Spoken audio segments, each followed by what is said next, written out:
Either we're gonna go and we will have a free life, or we're gonna die.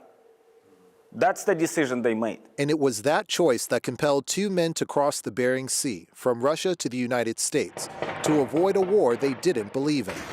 Last October, two neighbors identified as Sergei and Maxim were conscripted to fight in the conflict between their home country and Ukraine. But instead, they decided to flee.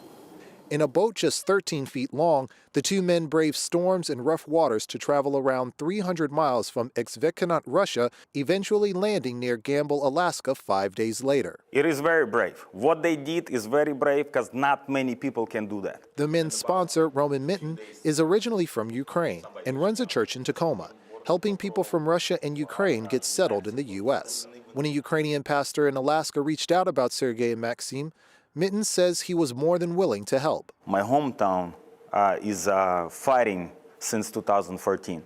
And when the major war happened, we started even more helping out refugees. So people who would come into the United States, they have no idea where to go. We have volunteers. Attorney Nicholas McKee is also helping the two asylum seekers. McKee says it can be challenging finding places for folks like Sergei and Maxim to go once they're released from custody and wait to have their asylum cases heard. They're willing to make homes here, but it's still a lot of work to get there. And almost every person I've worked with has always had that desire. Like, I'm leaving my home behind, not because I wanted to, because I had to.